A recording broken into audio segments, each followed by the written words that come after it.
Okay.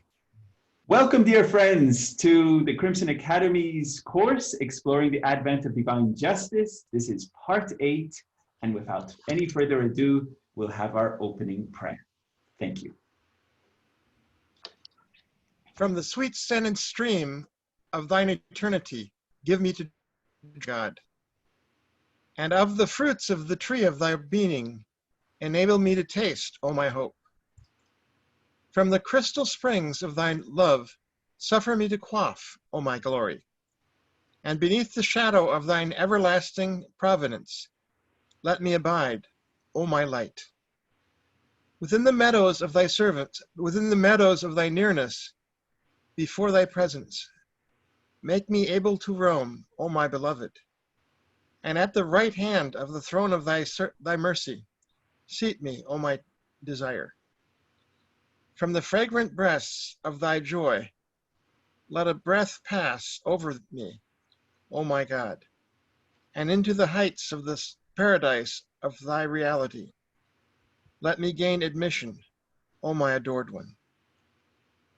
To the melodies of the dove of thy oneness, suffer me to hearken, O resplendent one.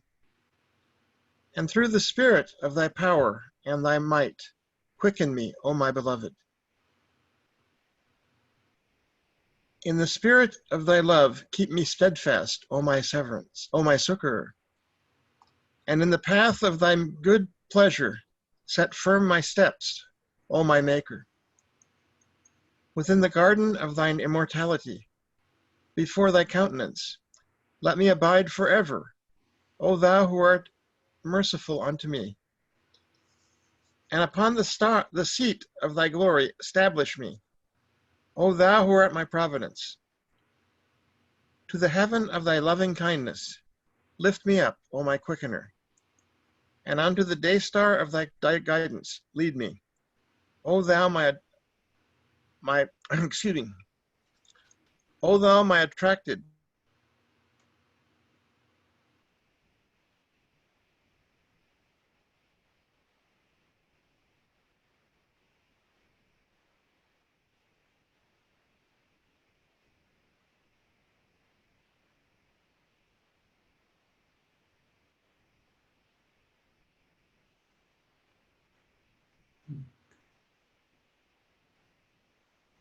Don got frozen.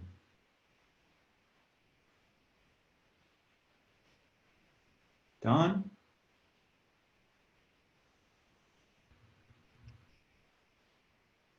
It's frozen, man. Yeah, I think we lost Don for... Yeah. Okay. Yeah, it's Tesfai, would you like to say a prayer too? yeah, because we have a 2 House member and 1 ITC member passed last week. Yes, they passed please. away. Just to remember them. We lost a good souls, man. Of course. Tesfai, please say a prayer for our dear souls.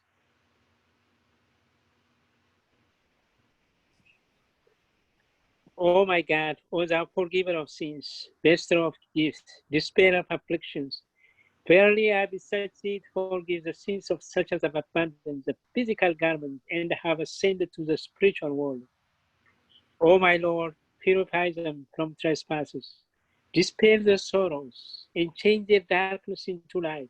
Cause them to enter the garden of happiness. Cleanse them with the most pure water, and grant them to behold thy splendors on the loftiest mount. Abdullah.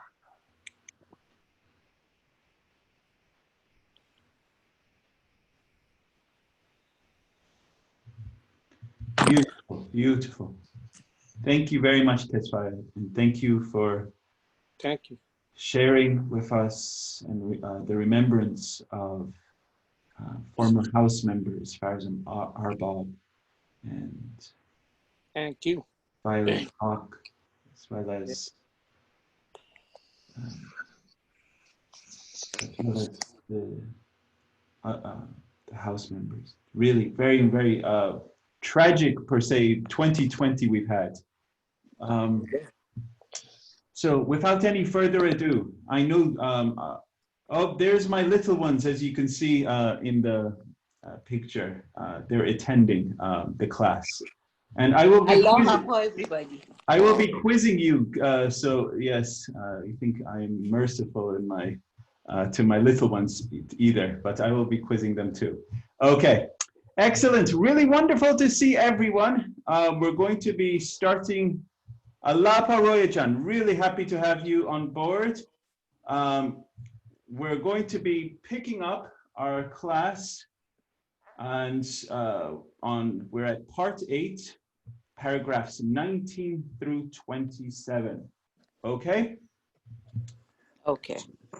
So whoever is not reading, if you could kindly mute yourselves, so that way we won't have any background noises. Okay? So the themes that are covered in paragraphs 19 through 27 in these sections are a catastrophic upheaval, as well as a mere beginning. As we have talked about in previous paragraphs, the beloved guardian Shoghi Effendi has praised over 11 rhetorical questions. What other community, has, achieved this or that, and it was just a constant stream of praise. But then the beloved guardian in these paragraphs says, it's just a mere beginning, and we're going to explore that. And then later, the beloved guardian in these paragraphs talks about future opportunities, and several of these have been already achieved, which we'll also be sharing with you in these paragraphs. So without any further ado, our first reader for paragraph 19 is Beatriz. So anyone that is not reading, dear friends, please remember to mute yourselves. So without any further ado, we move on, and I'm just going to magnify it. There we go. So paragraph 19. Magnificent as has been this record, reminiscent as it is, in some of its aspects, of the exploits with which the dawnbreakers of an heroic age have proclaimed the birth of the faith itself, the task associated with the name of this privileged community is far from approaching its climax, only beginning to unfold. What the American believers have, within the space of almost 50 years, achieved is infinitesimal when compared to the magnitude of the tasks ahead of them. The rumblings of that catastrophic upheaval, which is to proclaim at one and the same time the death pangs of the old world order and the birth pangs of the new, indicate both the steady approach as well as the awe-inspiring character of those tasks. Excellent. Very, very well read. Thank you so much.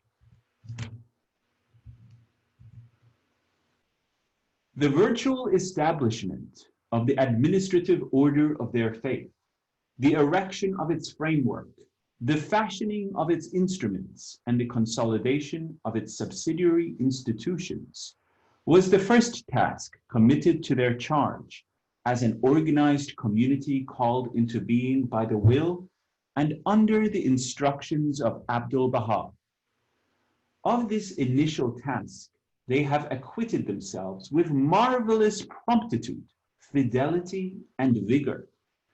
No sooner had they created and correlated the various and necessary agencies for the efficient conduct of any policy they might subsequently wish to initiate, than they addressed themselves with equal zest and consecration to the next more arduous task of erecting the superstructure of an edifice, the cornerstone of which Abdul-Baha himself had laid. And when that feat was achieved, this community, alive to the passionate pleas, exhortations, and promises recorded in the tablets of the divine plan, resolved to undertake yet another task, which in its scope and spiritual potentialities is sure to outshine any of the works they have already accomplished, launching with unquenchable enthusiasm and dauntless courage the 7-year plan as the first and practical step towards the fulfillment of the mission prescribed in those epoch-making tablets they entered with a spirit of renewed consecration upon their dual task, the consummation of which it is hoped will synchronize with the celebration of the centenary of the birth of the faith of Baha'u'llah. Well aware that every advance made in the external ornamentation of their majestic edifice would directly react on the progress of the teaching campaign, initiated by them in both the Northern and Southern American continents, and realizing that every victory gained in the teaching field would, in its turn, facilitate the work and hasten the completion of their temple, they are now pressing on with courage and faith in their efforts to discharge, in both of its phases, the obligations under the plan they have dedicated themselves to execute.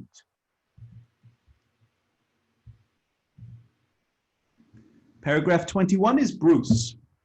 Let them not, however, imagine that the carrying out of the 7-year plan coinciding as it does with the termination of the first century of the Baha'i era, signifies either the termination or even an interruption in the work which the unerring hand of the Almighty is directing them to perform. The opening of the 2nd century of the Baha'i era must needs disclose greater vistas, usher in farther stages, and witness the initiation of plans more far-reaching than any as yet conceived. The plan on which is now focused the attention, the aspirations, and the resources of the entire community of the American believers should be viewed as a mere beginning, as a trial of strength, a stepping stone to a crusade of still greater magnitude. If the duties and responsibilities with which the author of the divine plan has invested them are to be honorably and entirely fulfilled. Beautiful. Very, very well read.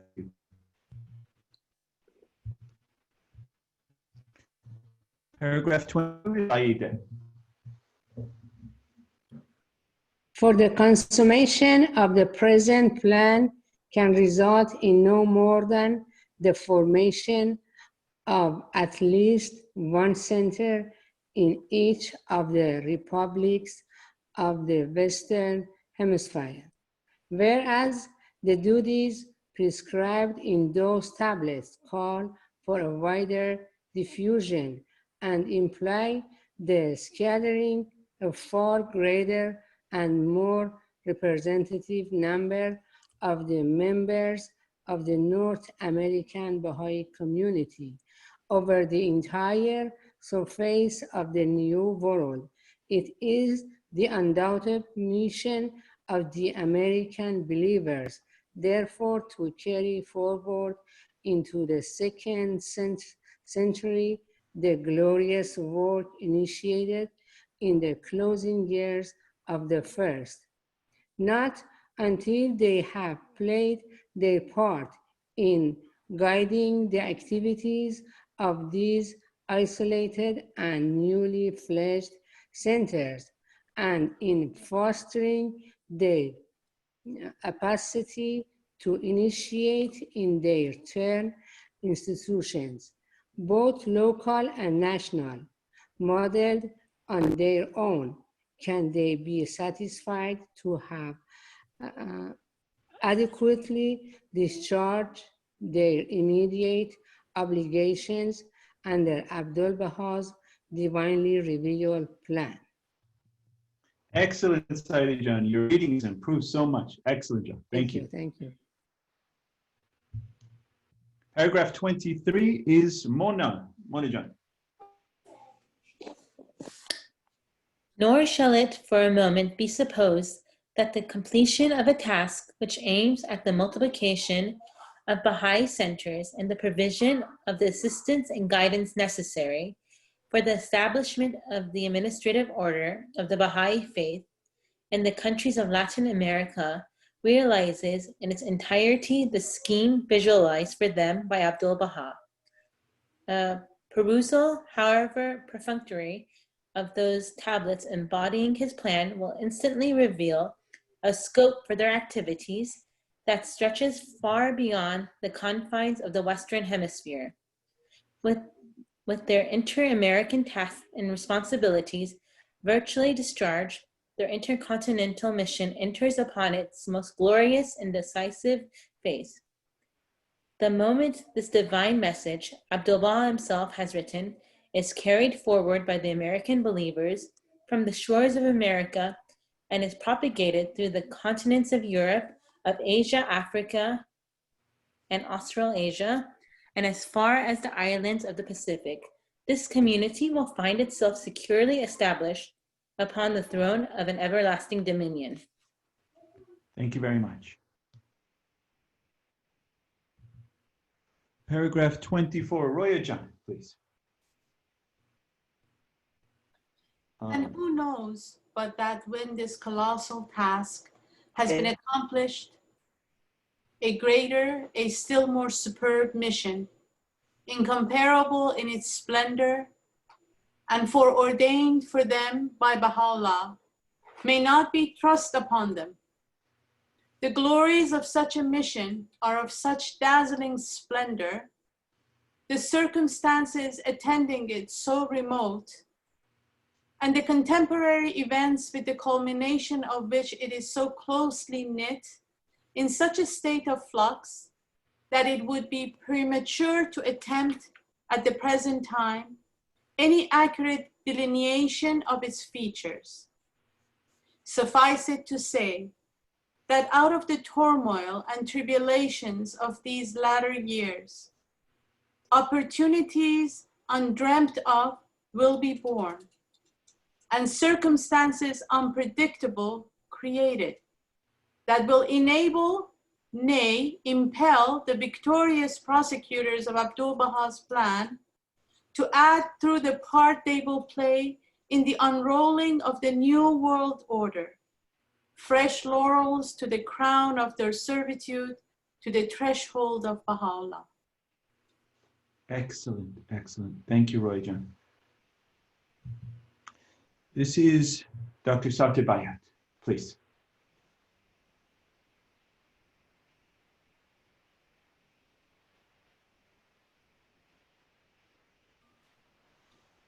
Nor should any of the manifold opportunities of a totally different order be allowed to pass unnoticed, which the evolution of the faith itself, whether at its world center or in the North American continent, or even in the most outlying regions of the earth, must create, calling once again upon the American believers to play a part no less conspicuous than the share they have previously had in their collective contributions to the propagation of the cause of Baha'u'llah.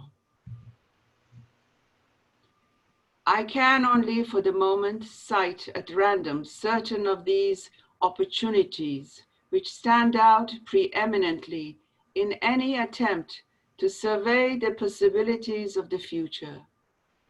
The election of the International House of Justice and its establishment in the Holy Land, the spiritual and administrative center of the Baha'i world, together with the formation of its auxiliary branches and subsidiary institutions, the gradual erection of the various dependencies of the first Mashriq al-Askar of the West, and the intricate issues involving the establishment and the extension of the structural basis of Baha'i community life, the codification and promulgation of the ordinances of the Most Holy Book, necessitating the formation, in certain countries of the East of properly constituted and officially recognized courts of Baha'i law. The building of the third Mashriq al-Askar of the Baha'i world in the outskirts of the city of Tehran, to be followed by the rise of a similar house of worship in the Holy Land itself. The deliverance of Baha'i communities from the fetters of religious orthodoxy in such Islamic countries as Persia, Iraq, and Egypt, and the consequent recognition by the civil authorities in those states of the independent status and religious character of Baha'i national and local assemblies. The precautionary and defensive measures to be devised, coordinated, and carried out to counteract the full force of the inescapable attacks which the organized efforts of ecclesiastical organizations of various denominations will progressively launch and relentlessly pursue. And last but not least, the multitudinous issues that must be faced, the obstacles that must be overcome, and the responsibilities that must be assumed to enable a sore-tried faith to pass through the successive stages of unmitigated obscurity, of active repression, and of complete emancipation, leading in turn to its being acknowledged as an independent faith, enjoying the status of full equality with its sister religions, to be followed by its establishment and recognition as a state religion, which in turn must give way to its assumption of the rights and prerogatives associated with the Baha'i state, functioning in the plenitude of its powers, a stage which must ultimately culminate in the emergence of the worldwide Baha'i Commonwealth, animated wholly by the Spirit and operating solely in direct conformity with the laws and principles of Baha'u'llah. Excellent reading, thank you. That was a long paragraph, thank you so much. Paragraph 26 is Miss Donna, please. The challenge offered by these opportunities, the American believers, I feel confident, will, in addition to the answer to the teaching call voiced by Abdu'l-Baha in his tablets, unhesitantly take up and will, with their traditional fearlessness, tenacity, and efficiency, so to respond to it as to confirm before all the world their title and rank as the champion builders of the mightiest institutions of the faith of Baha'u'llah. Excellent, very, very well read, thank you. And to close off, we have Miss Deborah, paragraph 27. Dearly beloved friends, though the task be long and arduous, yet the prize which the all-bountiful bestower has chosen to confer upon you is of such preciousness that neither tongue nor pen can be fittingly appraise it. Though the goal towards which you are now so strenuously striving to be distant and as yet undisclosed to men's eyes, yet its promise lies firmly embedded in the authoritative and unalterable utterances of Baha'u'llah. Though the course he has traced for you seems, at times, lost in the threatening shadows with which a stricken humanity is now enveloped, yet the unfailing light he has caused to shine continually upon you is of such brightness that no earthly dusk can ever eclipse its splendor. Though small in numbers and circumscribed as yet in your experiences, powers, and resources, yet the force which energizes your mission is limitless in its range and incalculable in its potency. Though the enemies which every acceleration in the progress of your mission must raise up be fierce, numerous, and unrelenting, yet the invisible hosts which, if you persevere, must, as promised, rush forth to your aid, will, in the end, enable you to vanquish their hopes and annihilate their forces. Though the ultimate blessings that must crown the consummation of your mission be undoubted, and the divine promises given you firm and irrevocable, yet the measure of the goodly reward which every one of you is to reap must depend on the extent to which your daily exertions will have contributed to the expansion of that mission and the hastening of its triumph. Excellent, truly excellent. Thank you to all the readers. There was many paragraphs in this section, and so we're going to go through our content and we'll break down these paragraphs together. But I also want to highlight this last paragraph before we get into our reading. Is the last line that Ms. Deborah read. Says, though the ultimate blessings that must crown the consummation of your mission be undoubted, and the divine promises given you firm and irrevocable. But here's the crux, dear friends, yet the measure of the goodly reward which every one of you is to reap, what happens must depend on the extent to which your daily exertions will have contributed to the expansion of that mission and the hastening of its triumph. So it all depends on how much you are daily exerting. And I'm going to tie this section to America and the Most Great Peace. It's the Left Order of Baha'u'llah, written in 1933. That they're in the last paragraph of America and the Most Great Peace. The beloved guardian, he pretty much says, and I'm going to pull the exact letter, but I paraphrase, but what he pretty much says is, all of these wonderful, wonderful tributes of America's destiny, the greatness of the destiny that is foreshadowed, is all dependent on this one line that's pretty much is saying. All depends on how much you are putting forth this effort, this daily effort. If you do not, dear friends, are putting forth this daily effort, America's spiritual destiny may go to someone else. It may go to Europe, it may go to Australia. And I will share with you. And it's an incredible paragraph. It's in America and the Most Great Peace, the letter of the beloved guardian written in 1933. So we have to put forth a great effort, all the great sacrifices of our dear heroes and heroines. We will lose that great honor of being the champion builder, the citadel of that the Abdul Baha and the beloved guardian talk about.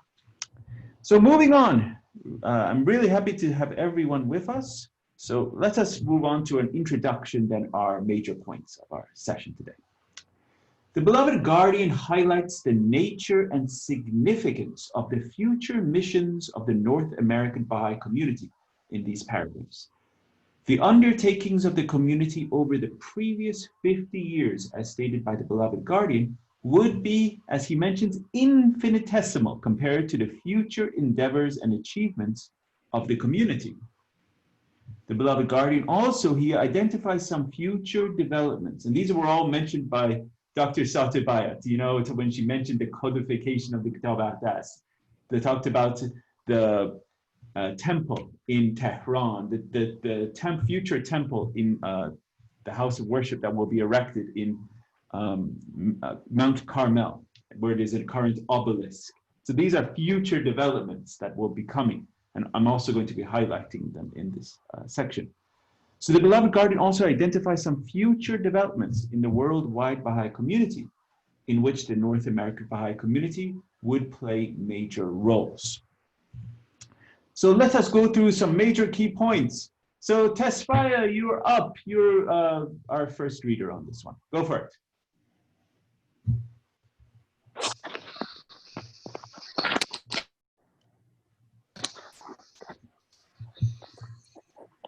Okay. Major key points from paragraph 19. Oh, sorry, I messed up.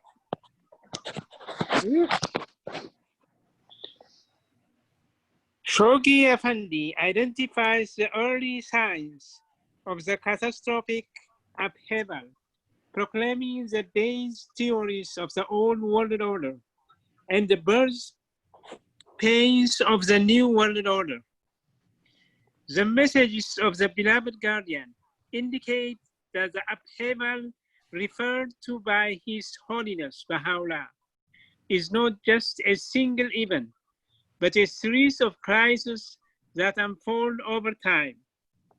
The future turmoil will provide tremendous opportunities for the North American Baha'i community. The inaugural Universal House of Justice was elected as the first international convention that was held in Haifa in 21-23, April 1963. Excellent. Thank you very much, Tesfa. Thank you. Okay. Roya Noor. So as opposed to Roya Khadami, please, Roya Noor, please.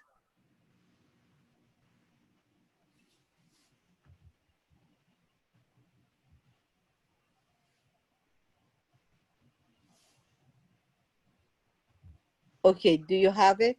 Yes, we could hear But you. just a second, let me switch it to the, oh my God. Bear with me. No, I can't bring the paragraph.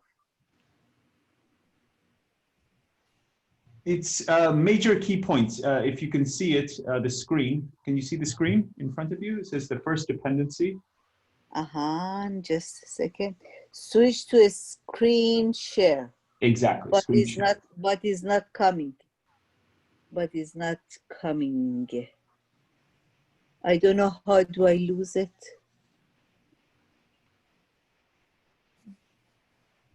Ehsanjun, let me do it the next Okay, one. next one, Roy John. Thank you so much. Thank you.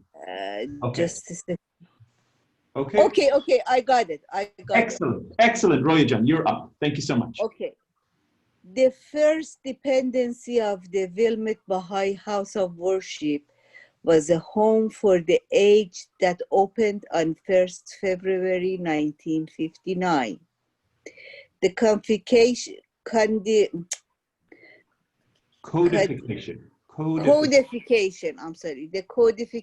of the laws and ordinance of the Kitab Aqdas was one of the goals of the 10 years crusade that was started by Shoghi Effendi and completed by the Universal House of Justice during the 9-year plan.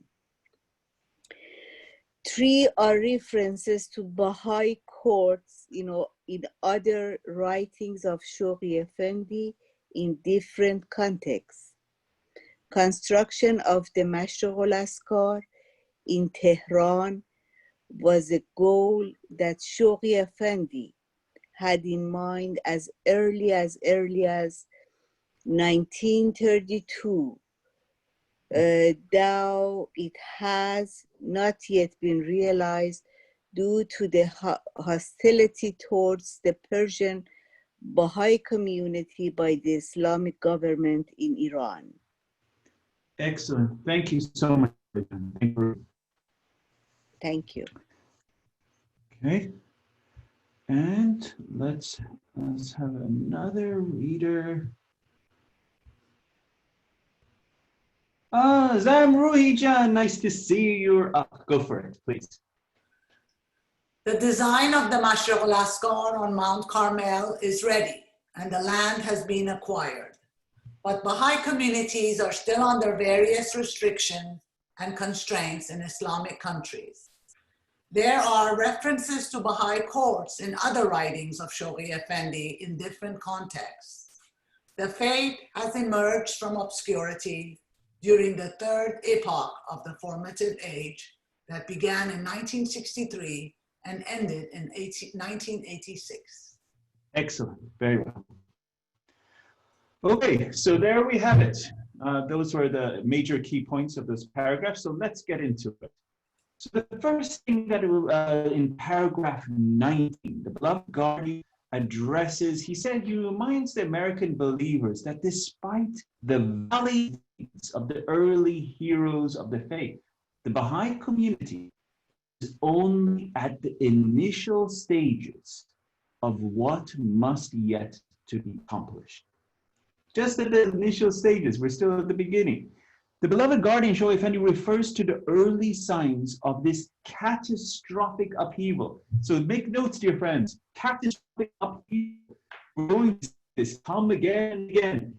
And we're going to see also talking about Baha'u'llah's prophecies of catastrophic upheaval in later paragraphs as we go through Advent of Divine Justice. But we are at the early signs of a catastrophic upheaval, accompanying destruction of the outdated social structures and the painful birth of the new world order as an indication of both the relentlessly approaching time and the stupendous quality of the future mission of the North American Baha'i community. And in the later parts, we're going to be talking about twin processes of integration and disintegration. And so this is going to be talking about this catastrophic upheaval, and this is the processes of disintegration that we'll be addressing. Excellent. Meaning of catastrophic, Essanjan. Excellent. Thank you, Dr. Satibhayat. You're jumping ahead as Dr. Bayat, your wonderful husband, always does. So, let us jump to Dawn. Can Dawn, our dear friend with the dictionary, could you look up catastrophe? Could you please look up the word catastrophe for us? Interestingly, I actually have a picture of the word catastrophe, but I don't have the definition handy. So if you would look up the word on the right for us. Catastrophe. Yes. An event resulting in great loss and misfortune, such as calamity, disaster, tragedy, cataclysm.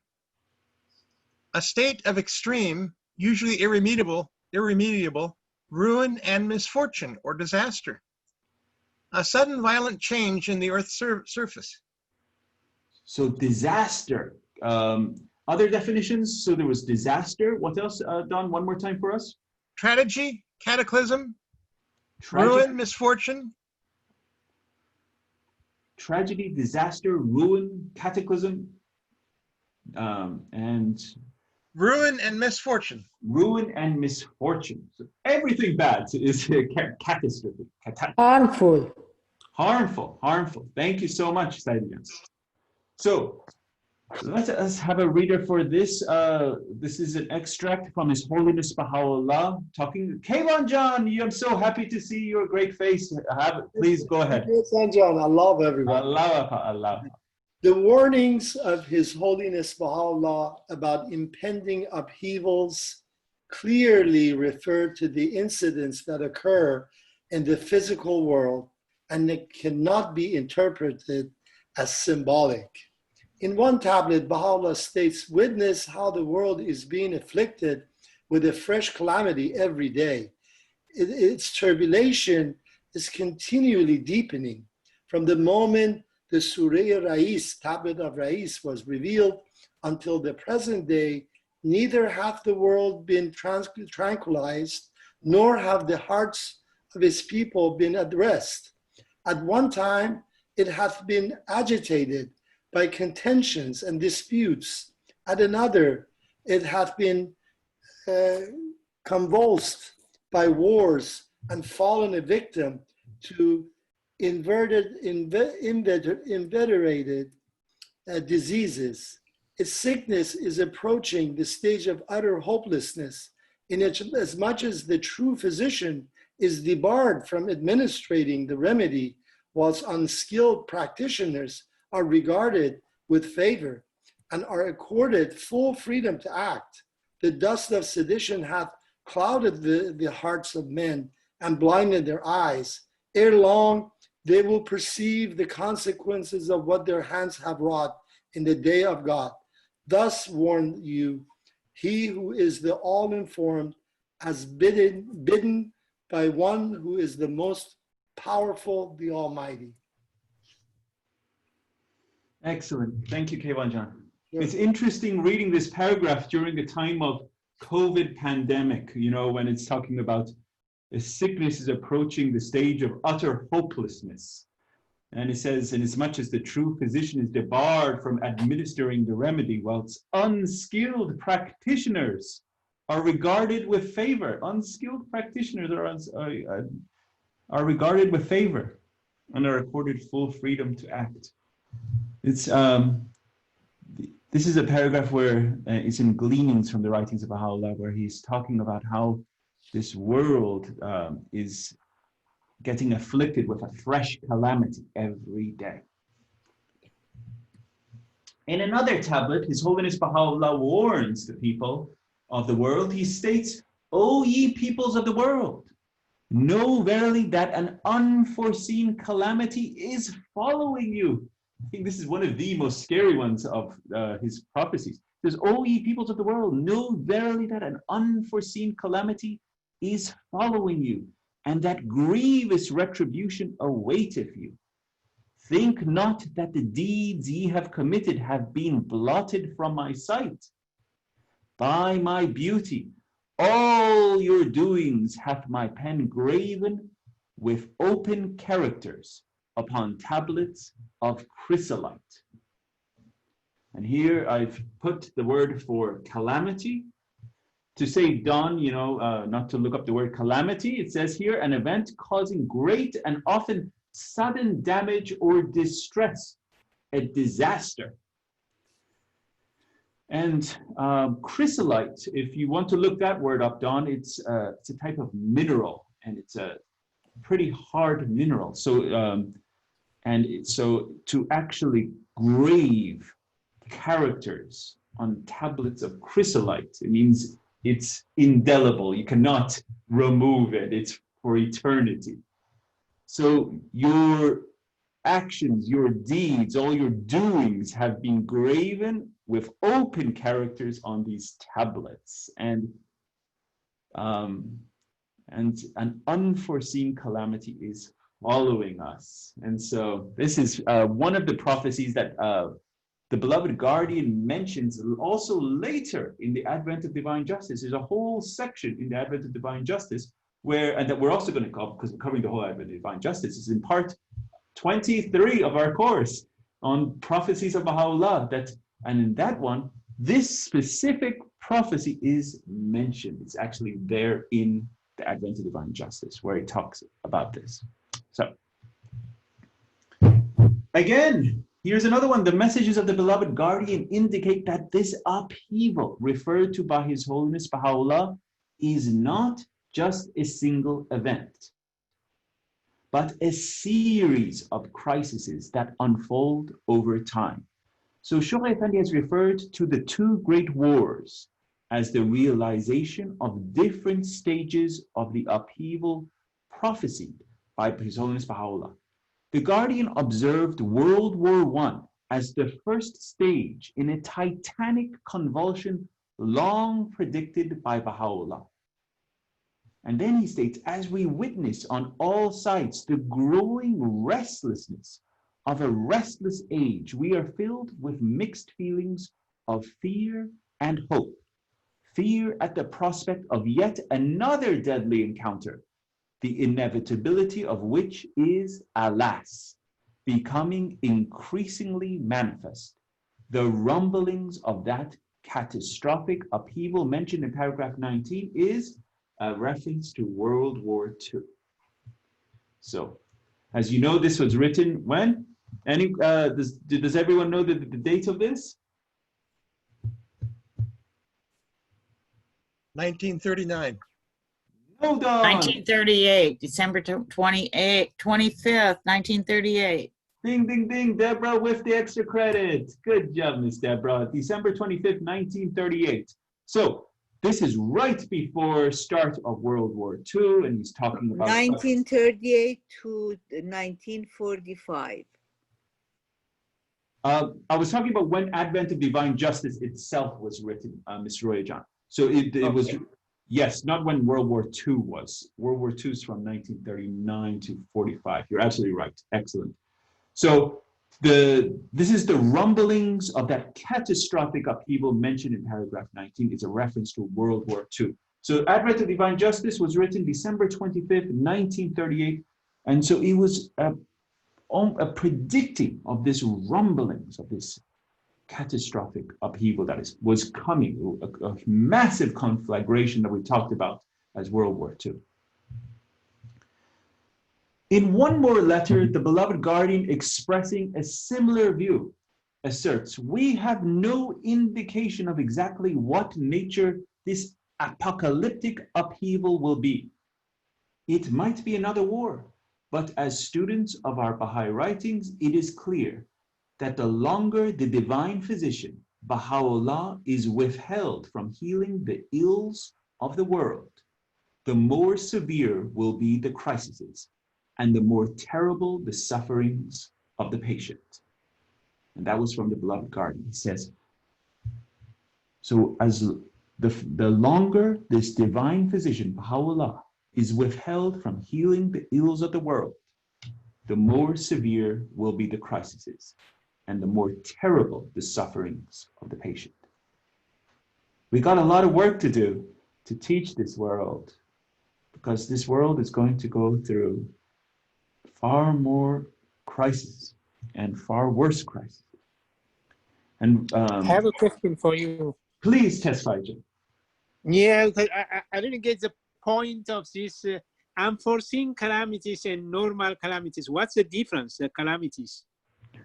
So unforeseen means you didn't know about them. There could be something that you're not prepared for. Unforeseen means you're not prepared for it. You didn't know about it, and it suddenly comes, and you're suddenly caught without preparation. Unforeseen.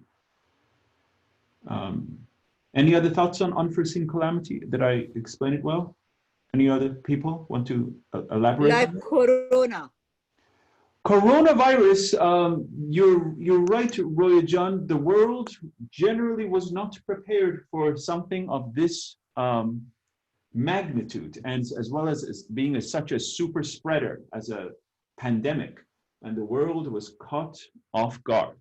And so, Ehsan Jan, a case of a foreseen calamity, for example, could be the consequences of global warming. We are beginning to see what may happen, but yet we are doing very little about it. So this would become a foreseen calamity, being recognized and being talked about by a great number of scientists around the world. But a pandemic that was referred to earlier, that is unforeseen. We weren't expecting that. Excellent. Thank you for elaborating, Dr. Bai. Thank you. Okay. And another unforeseen calamity could be earthquake, could be hurricane, could be as a pandemic, it could be a meteor strike. You wouldn't know, it's unforeseen, right? So these are possibilities. Or the fires that have been happening in the Pacific Northwest. Exactly. God, all those fires engulfing California, and, Washington State, and I believe Oregon is, am I correct? In Oregon, yes. And so these fires have been devastational. And so these are unforeseen calamities. Thank you, Ms. Deborah. So let us move on. These are catastrophes that we talked about. And now moving into paragraphs 20 through 24, the beloved guardianly reviews tasks undertaken by the North American Baha'i community since the tree of Al-Baha. And then he points out that all those achievements represent just much more important future undertakings destined for that community as envisioned by Abdul-Baha. So all the great achievements for 50 years, this community is just a mere beginning. So I shared this quote. I wanted, let's Miss Deborah, as you're on my screen, I can see you. So let's see, please you have the floor. Strive ye so that this darkness may be utterly dispelled and the hidden mystery may be revealed and the realities of things made evident and manifest. Abdu'l-Baha. Excellent. So I pulled this extract because we're talking about all this darkness, these disasters and emulsions that are going to be coming. And so our role is to strive so that this darkness may be utterly dispelled and that this hidden mystery, this faith of ours may be revealed and the realities made evident and manifest. So in paragraph 20, the beloved guardian mentions the responsibilities given to the North American Baha'i community. So the first one was the virtual establishment of the administrative order of their faith, the erection of its framework, the fashioning instruments, and the consolidation of its subsidiary institutions. The second responsibility was the erection of the superstructure of an edifice, the cornerstone of which Abdu'l-Baha himself had laid. This is namely the house worship in Wilmette. So this is talking about erecting of the superstructure of this edifice. And here we have a beautiful picture of the National Spiritual Assembly States in 1930. And this it's not clear. I don't know. You have something wrong. Maybe you have to unmute everybody. Oh, please. Anyone that is not talking, please mute. Thank you so much, Tesfai. Thank you. So in this group, you could see 7 hands of the cause of God were in serving on this National Spiritual Assembly. You can see Louis Gregory, Harlan Ober, Dorothy Baker, Leroy Ayes, Fred Schopflifer, Horace Hawley, Amelia Collins, Roy Wilhelm, and Alan McDaniel. And so 7 of these 9 were later hands of the cause of God, appointed by the beloved guardian. So this was an incredible, incredible National Spiritual Assembly there. Moving on, let's move here, oh, there we go. This is, I want to make sure I'm on the right slide. Yes, excellent. This is the Inter-Assembly Teaching Conference, Los Angeles, California, February, let's get the date, 26, 1939. So this is one of the roles and functions that was asked of the National Spiritual Assembly, was to form this role of having inter-assembly teaching conferences. And you can see this here. Okay, so let us have a reader. Let me get a reader for this one. Ozzy and John, you have the floor, please. Sure. The completion of the first 7-year plan in 1944 coincided with the termination of the first century of the Baha'i era, 100 years from the declaration of the Bab in 1844. The first 80 years of that century covered the heroic, the primitive, or apostolic age of the Baha'i faith, and the next 20 years represented the beginnings of the formative age, the transitional or the Iron Age. Excellent, Rosen. Thank you. So this is the mere beginnings we're talking about. So in paragraph 21, the beloved guardian states that for the North American Baha'i community, the opening of this 2nd century of the Baha'i era would reveal greater vistas, usher in further stages, and witness the initiation of plans more far-reaching than any as yet conceived.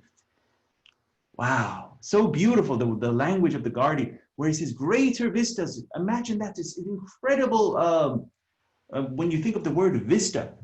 Can you look this one up for us so we have an exact definition, Don? What does vista mean? Ushering further stages and witness the initiation of plans more far-reaching than any as yet conceived. So this is what the beloved guardian says, this 2nd century of the Baha'i era. Okay, vista. Yes, please, Don. The visual percept of a region, a view, an aspect, a prospect, a scene, a panorama. The most desirable feature of the park are the beautiful views. Yes. So a view, a panorama. So this, if you're the perception of what we define as the Baha'i faith, the faith is now going into a greater panorama. It's opening up to the whole world. Its focus, its plans,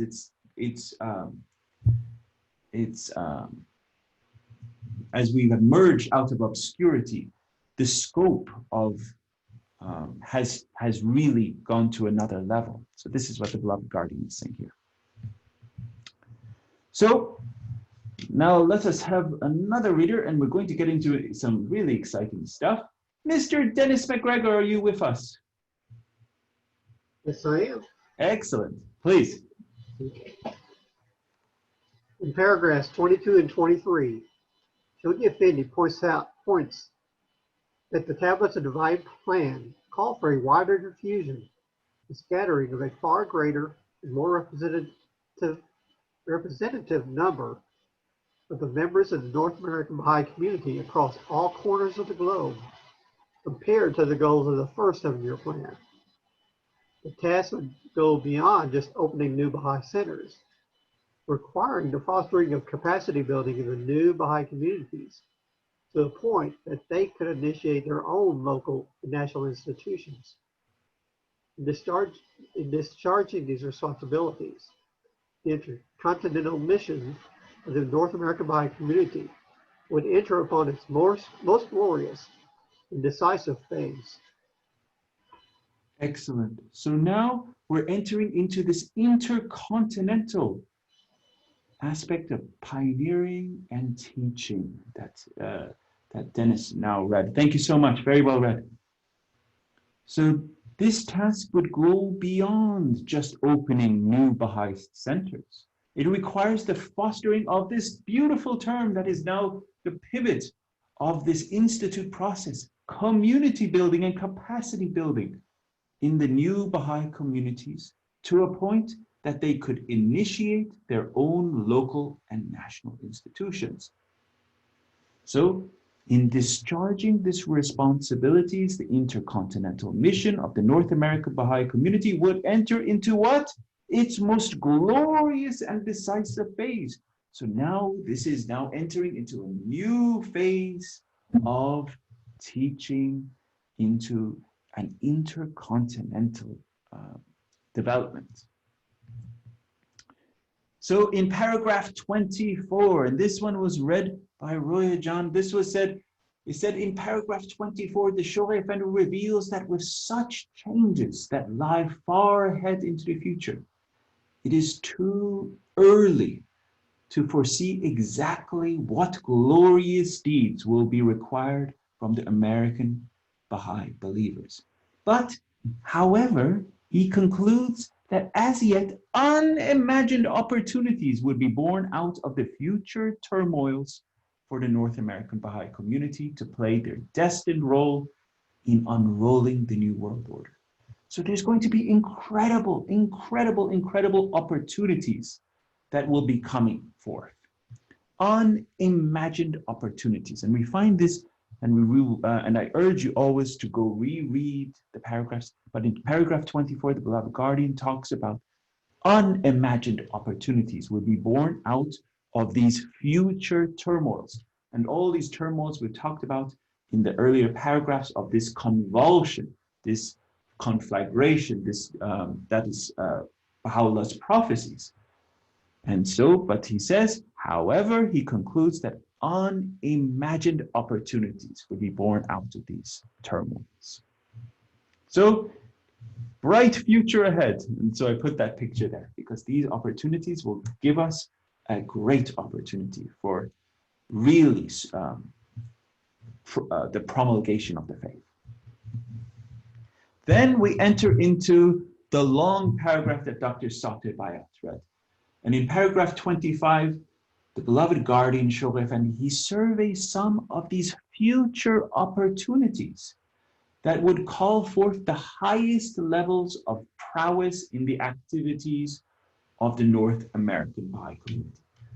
So we're going to go through them, okay? So the first one that was addressed in paragraph 25 was the election of the Universal House of Justice. And why do you think this was probably the first one that was mentioned? Because it was...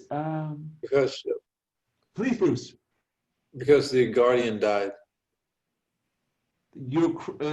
He hasn't passed away at the writing of this letter. This is 1938.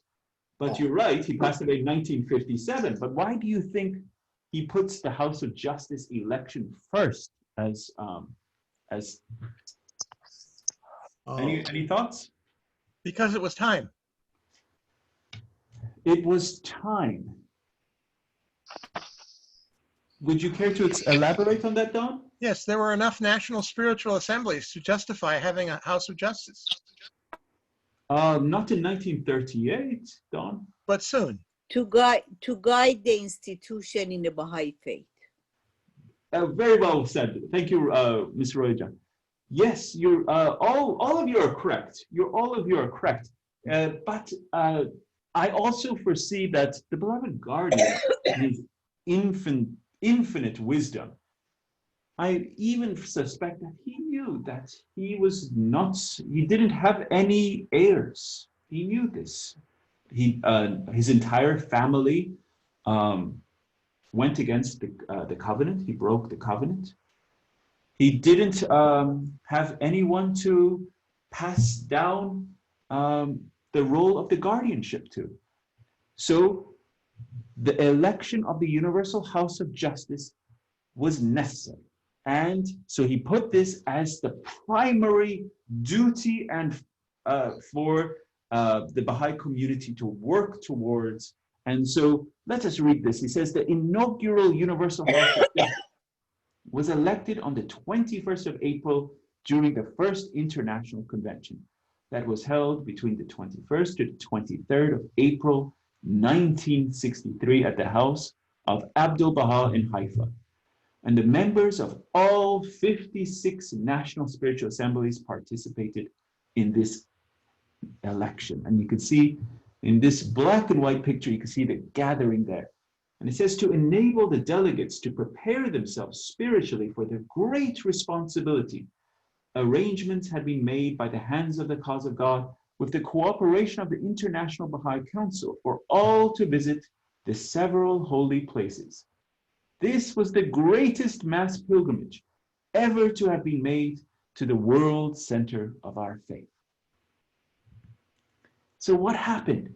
On the morning of the 21st of April, 1963, delegates proceeded to the Master's house at number 7 Persian Street to discharge their sacred responsibility in accordance with the text of the will and testament of Abdul Baha. And there they are, arriving at number 7 Persian Street. They came from all parts of the globe, representing many races, peoples, tongues, and cultural backgrounds. In all, 288 of the 504 eligible delegates were present.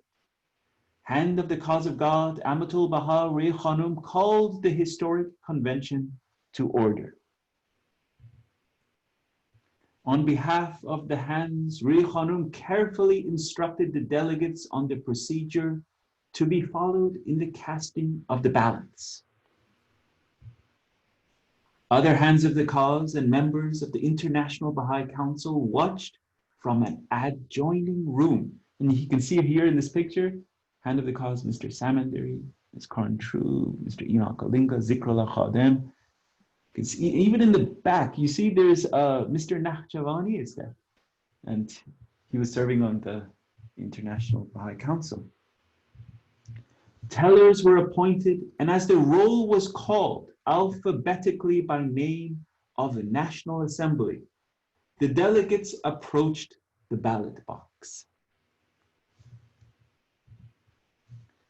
Among the first was a descendant of the Inca race belonging to the Bolivian National Assembly. You can see dressed in their attire, their national costume. And this is how the international conventions are held now. They have their national attires. It's really beautiful to see. He was followed shortly by the friends from Central and East Africa. Look how beautiful they are. So wonderful. And they're so happy to be participating in this the first international convention. Delegates watched intently as the balloting proceeded throughout the morning. These were precious, never to be forgotten moments when, as prophesied in the most holy book, the crowning institution of the world order of Baha'u'llah was brought into being. And these were the people whose awesome responsibility it was to elect the first universal house of justice. All ballots having been cast, the friends left the master's house, all except the 18 appointed tellers, who now began the arduous task of counting the votes. On the following morning, delegates gathered at Beit Harof, where the remaining convention sessions were held. They could see the golden dome of the Bahá'í distance as they entered the meeting rooms. Amtul Baha Ruhi Khanum addressed the first session and then called for the teller's report. The chief tellers went to the platform and the delegates applauded. As the names of the members of the Universal House of Justice were announced, each believer present felt that he had witnessed not only the birth of an institution which would come to be regarded as the last refuge of a tottering civilization, but also the beginning of a new and most glorious stage in the evolution of the world order of Baha'u'llah. Members of the Universal House of Justice were called to the platform.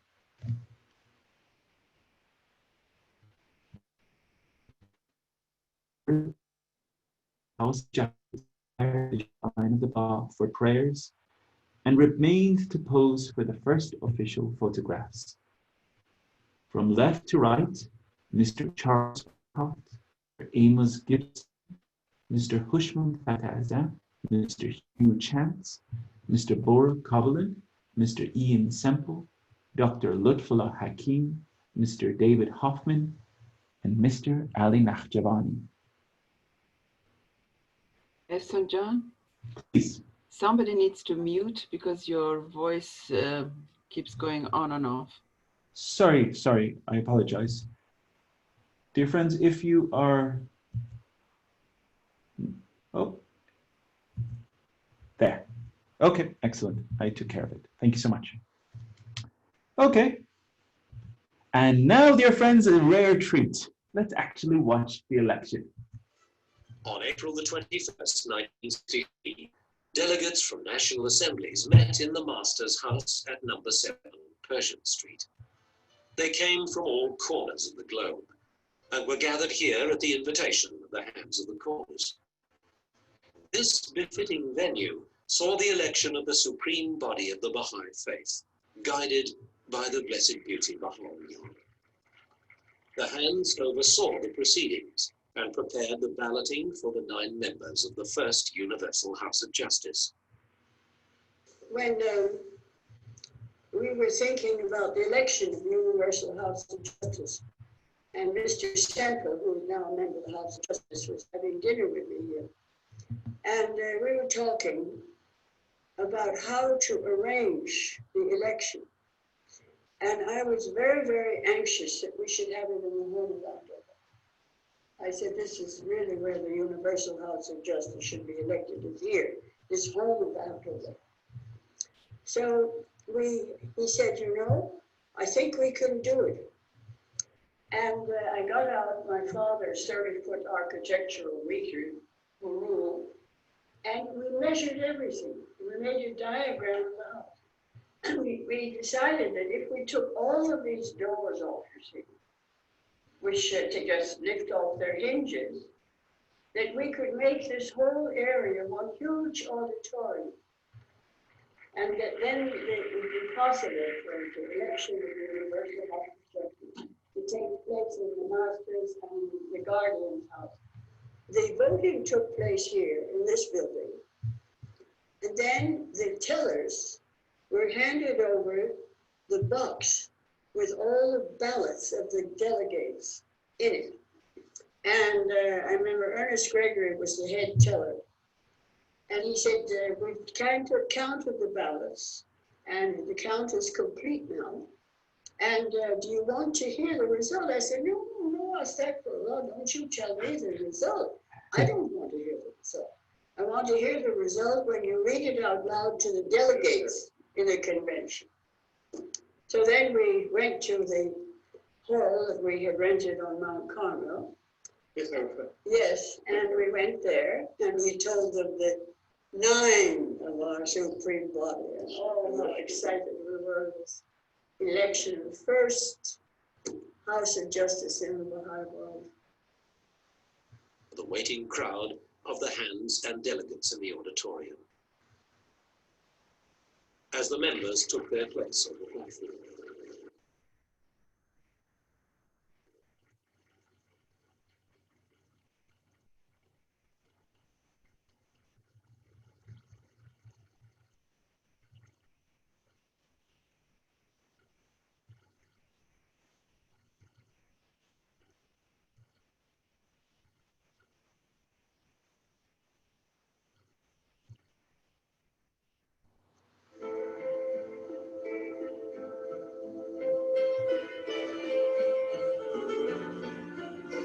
The joy of the delegates was indescribable as they all gathered at the mansion of Bahá'í to pay homage at the shrine of Baha'u'llah. They also assembled at the entrance of the archives building for group photos. I remember Mr. Banani's chuckle. He was so full of fun. He had such a lovely sense of humor. He was so warm. And so was Faizi. You remember, Baha'u'llah told his followers when they were in the prison of Akka, and he went in and told them, don't laugh so loud. They will think we are crazy. And these hands were so happy, the House of Justice was so happy. It was such a joyous occasion. The election of the Supreme Body, that there was a great deal of joy on everybody's part. That's what I shall always associate with it. Now it is my very great honor and privilege to present the individual members of the Universal House of Justice.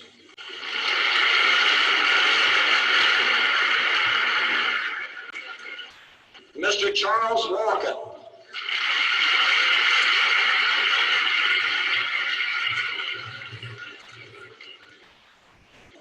Mr. Ali Naqshbani.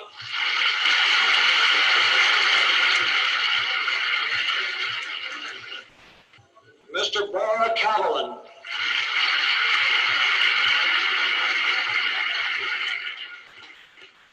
Mr. Ian Semple.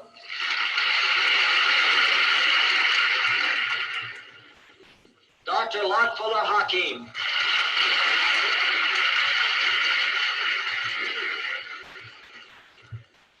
Mr. David Hoffman.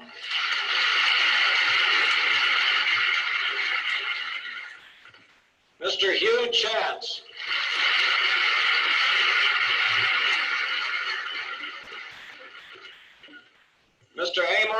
Johnson.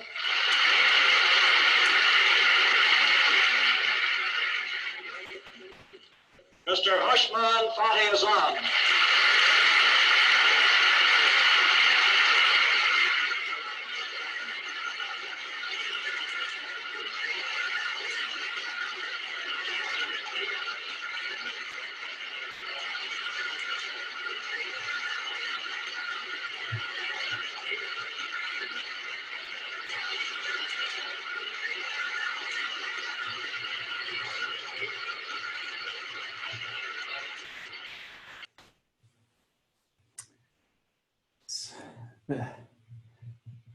Hope you enjoyed that. It's really beautiful, but the one thing which surprises me, how do they know each other when it is the first time election? Because at that time, the assemblies, they don't communicate like these days. It is very amazing. I think Baha'u'llah himself is chosen his followers. True, excellent. Yes. And also these friends were serving great capacities around the world themselves.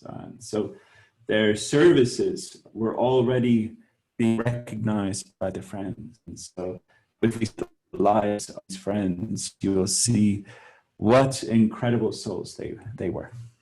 So without further ado, we have one video. So I just wanted to give you a rare treat also. Here's one more. Oh, sorry. Nope, it's right here. One of the things for Baha'is in New Zealand that's been very interesting is you are a member of the Universal House of Justice.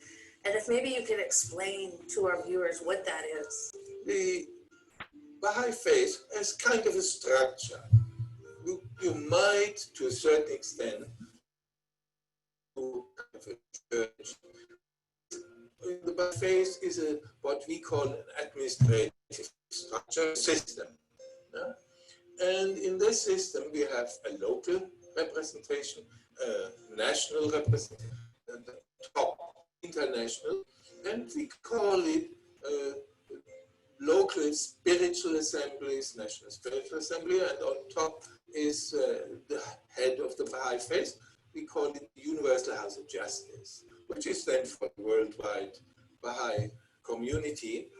It gives guidance, direction to the Baha'is, because they are so much spread, so they need guidance. Although it's an institution that sees that the Baha'is are invited, we have pilgrimage, all this. But the highest is this elected body of 9 men in Haifa, which is the administrative seat of the Baha'i faith, the Baha'i World Center, Haifa, Israel. So you're using words like election and structure and administration. So this is quite different than something like a pope or a mullah. Are you holier than the rest of the Baha'is? I wouldn't say necessarily different, because also the Pope is elected by the cardinal. Yeah, in a sense, you could say this is the same way, like in the church.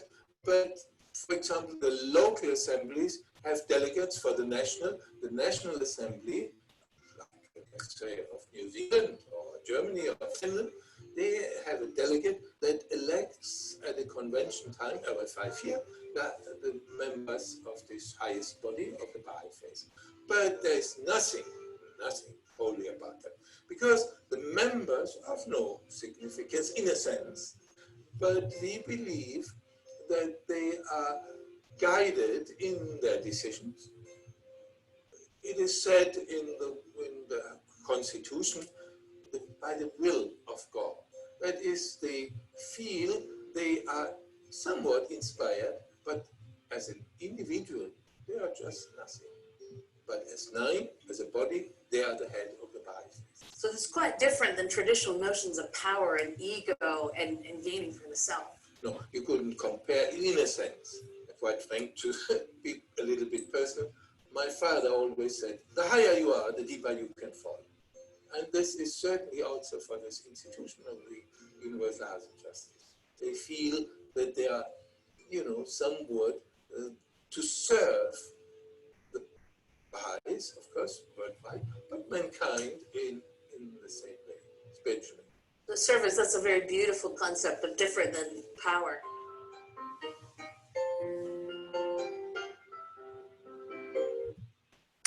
So that was our section on the coming of the Universal House of Justice. So also in paragraph 25, the beloved guardian talks about subsidiaries of the Baha'i House of Worship. So this is talking about the institution of the Mashal Askar. The institution of the Mashal Askar, which means the dawning place of the praise of God, was established by His Holiness Baha'u'llah in the Kitab Aqdas. It states, O people of the world, build ye houses of worship throughout the lands in the name of Him who is the Lord of all religions. Make them as perfect as is possible in the world of being, and adorn them with that which befitteth them, not with images and effigies. Then with radiance and joy, celebrate therein the praise of your Lord, the most compassionate. Verily, by His remembrance, the eye is cheered and the heart is filled with light. Okay, I hope you enjoyed some of those videos. So this is, now we're talking about more on the House of Worship. So Auntie Mathash, could you read this paragraph, please?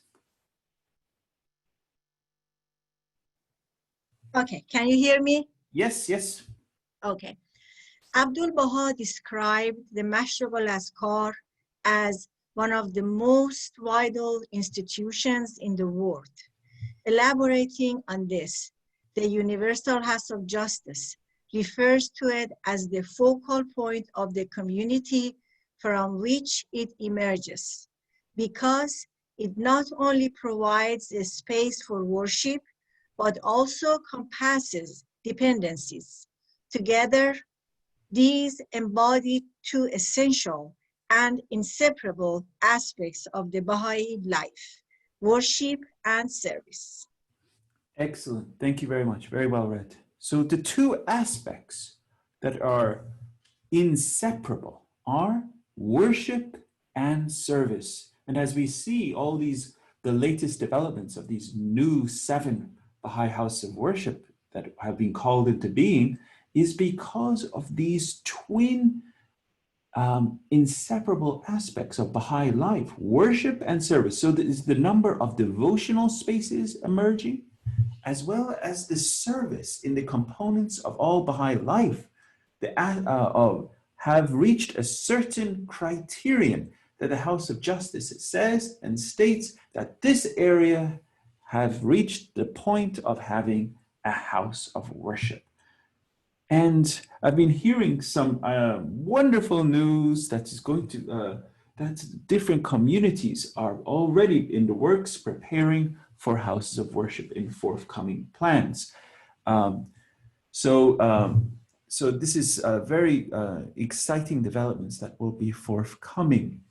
So let us continue reading. So Abdul Baha also referred to these dependencies. So these are all talking about dependencies to be established as part of the Mashal Askar complex. So what are the dependencies? It includes a hospital, a drug dispensary for the poor, a traveler's hospice, a school for orphans, a home for the infirm and disabled, a university for advanced studies, and other philanthropic buildings open to people of all races, ethnic backgrounds, and religions. These dependencies were later described by Shoghi Effendi in general terms as institutions of social service that relieve suffering, sustain the poor, and provide shelter, solace, and education. And below you can see the references. This is from Baha'i administration.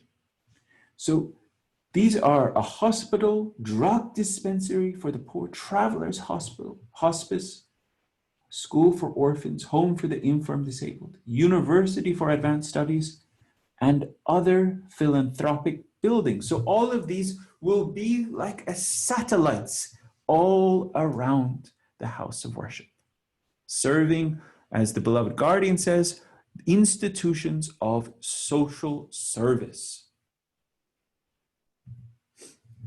So one of the goals of the American Baha'i community during the 10-year crusade was to establish a home for the aged as the first dependency of the Wilmette Baha'i House of Worship. A suitable property was built near the house of worship, and the home was opened on the February 1st, 1959.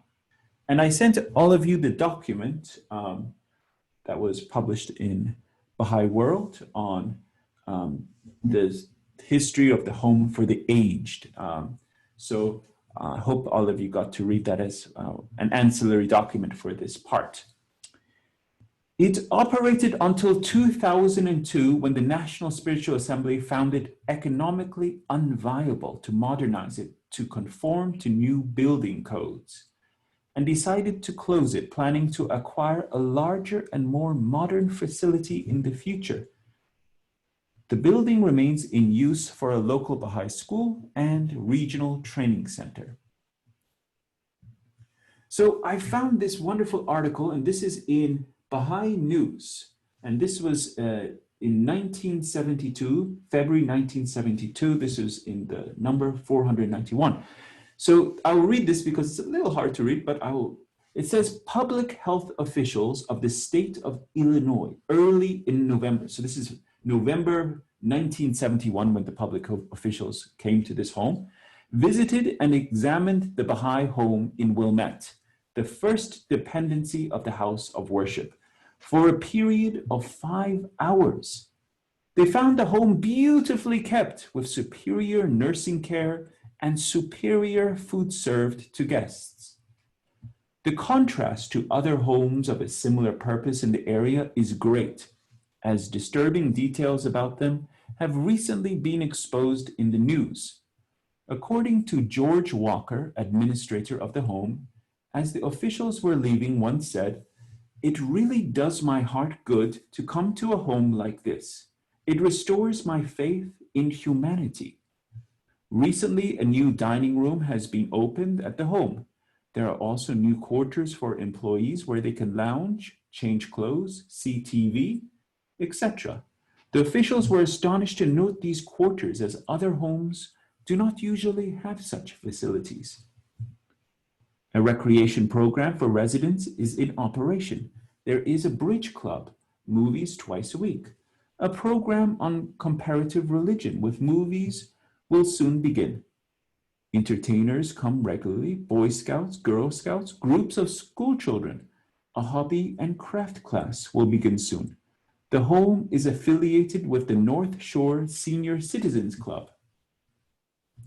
Open to all races, creeds, and colors. The minimum age requirement of the home is 65 years. There are 3 residents in their 90s, but the average age of those who live there is 84. Nursing care is provided, but hospital care for a retirement home is forbidden by state law. The rate in comparison to other homes is very reasonable.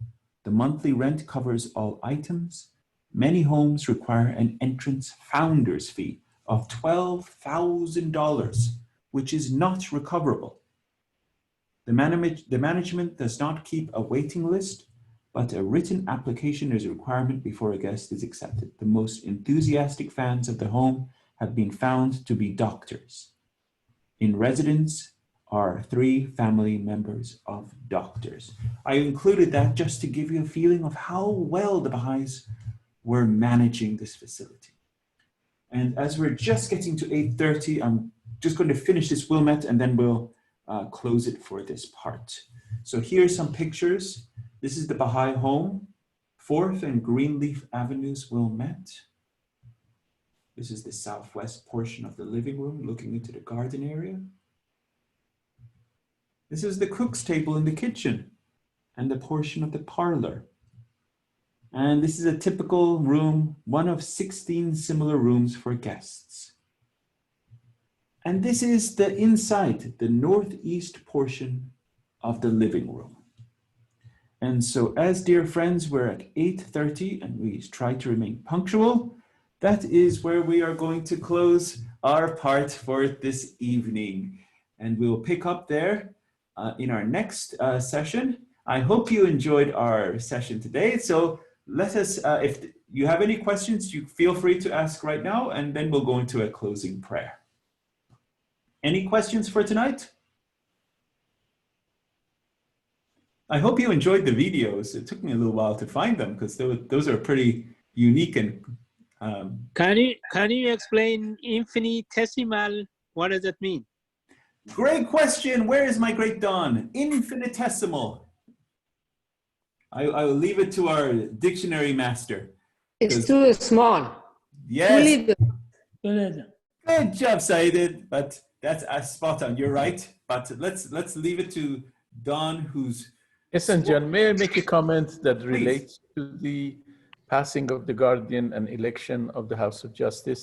Absolutely. One thing that wasn't mentioned in this is that Guardian, starting few years before his passing, he appointed so many hands of the cause, which he called them chief stewards. Chief stewards in Scotland is the person who hands over the crown from a dying king to a new king. And he called these hands of the cause his chief stewards. And they actually played exactly that role. They made themselves not to be eligible to be elected to the House of Justice. They run the 7-year plan, the 10-year plan until it ended in 1963. They arranged for the election of the Universal House of Justice. And after that, they became servants to the House of Justice. In human history, such a thing has never happened. Thank you. Excellent. Thank you very much for adding. Beautiful point. Thank you. I can't cover every detail, but yes, that was a very great point. If I may? Please, Don. Infinitesimal. Infinitely or immeasurably small or minute. For example, 2 minute whip-like threads of protoplasm, or reduced to a microscopic scale. Perfectly read. Thank you, Don. So very, very small, Tesfaye. Infinitesimal. Okay. Tiny, Yeah. tiny, tiny. Okay. Any other questions? I think we're at our closing. We're a few minutes over. Let us have a closing prayer and then we'll end it for tonight.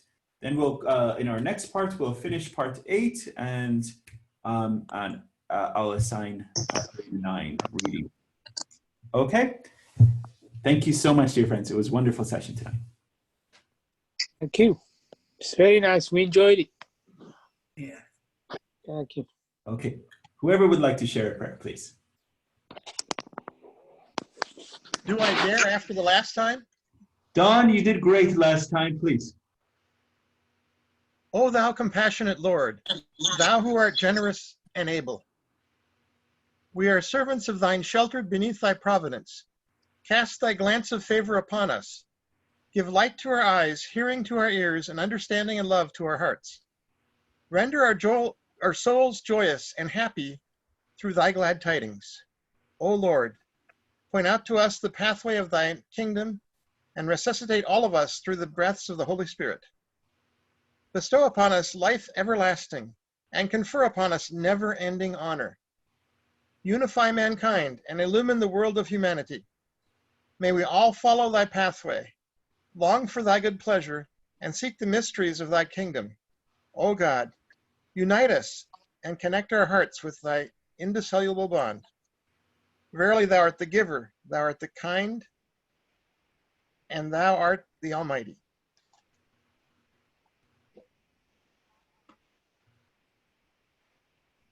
Thank you, everybody. Thank you, so much. Sanjan. Thank you. Thank you. Thank you. Beautiful night. Beautiful Thank- night. Thanks. Thank you. Thank you.